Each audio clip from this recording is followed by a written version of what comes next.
Hello everyone, welcome back to the Weekend Filmmaker channel. For those of you who don't know me, my name is Diogo Sagini, and today I want to speak a little more about how important it is to know how to edit if you are a camera person or a DOP.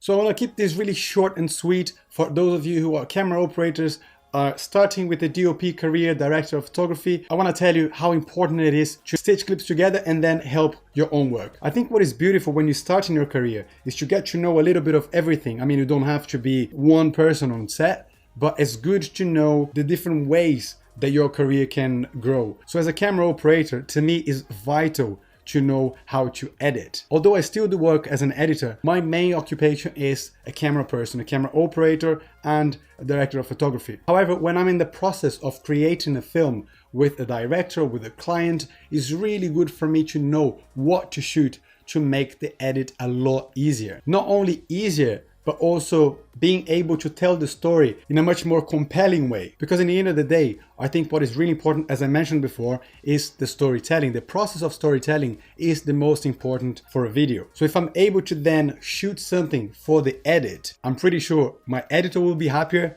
my director will be happier, the post-production team as a whole will be happier, because you're not gonna have tons and tons of gigabytes of random stuff just shot by just in case. That's the worst mistake that you can make when it comes to shooting something for any project. Whenever someone is telling you, oh, just shoot that just in case, that means that there hasn't been a plan made specifically for that film. I understand sometimes you do as you like. If I'm here now shooting something, let's say a landscape, and I see a scene, a possible scene that can make to, for example, a documentary, obviously I would get that scene. However, if you don't have a plan, it makes a lot more difficult to actually finish the film. And then you're gonna end up with scenes that are not gonna be used. If there isn't any purpose for it, then literally there is no point. I mean, unless if you're shooting something and then you're gonna use the extra footage for stock footage, for example, or internal stock footage for the company that you're working for, that makes sense. However, if every project that you do, you just have to do something just in case, you're doing it wrong. Obviously you can say, well, Diogo, but there is a point there. At least I have this shot. Right, I agree that now you have an extra shot, but is that really gonna help you?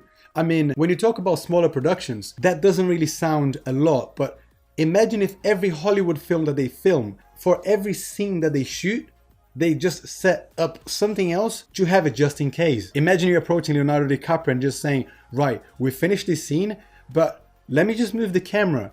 It's just gonna take an hour. Relax, you're just gonna have to do it again. The same thing, but I'm just gonna take from a different angle. An unplanned take. That doesn't make any sense. It's gonna cost you a lot more money. Everybody in the production will be having to do some extra work. And the problem isn't the extra work that they're doing then. The problem is you have deadlines to meet. And if you don't manage to meet those deadlines, I'm pretty sure your investors will not be happy. So make sure that whatever you do, you plan, you storyboard your film before, you just write bullet points. If it's either a vlog or an actual feature film or short film, music video, whatever it is, plan before you do it, because then it will help you with your edit. And that's why I'm telling you, as a camera person, it's really important for you to know how to edit, because then if you're working as a one-man band, you may not feel that is a problem, but if you then shoot for somebody else to edit, then it becomes quite annoying. If you don't have anybody to log your footage, if you don't have clapboards, if you don't have, if you don't have all these different elements that would help you in post-production, it might drive your editor nuts. And that's why for me, it's vital for you as a camera person to know exactly how to edit. And just on a side note, I'm developing a course soon that will teach editing to beginners. So if you haven't started editing yet, you're scared of the whole layout of Premiere Pro, for you is like too many tools everywhere, I'm working on a basic course for people who have no idea about editing. Also, it could be for young filmmakers who just picked up a camera and they're interested in learning a bit more of editing. That will be for you as well. And that's it for today's video, guys. Thank you very much for watching. I hope you guys get to understand a little bit more the process of editing, how important editing is for a camera person. From the moment that you pick up a camera to the time that you put it down in the end of the shoot, it's really important for you to remember that what you're doing then will affect your editor or even yourself. So bear in mind that the editing skill, even the basic skill, the minimum, is good for you when you're actually shooting your next project. And I hope you guys enjoyed this video. If you did, make sure you click on the thumbs up, subscribe to the channel, and I'll see you tomorrow for another video.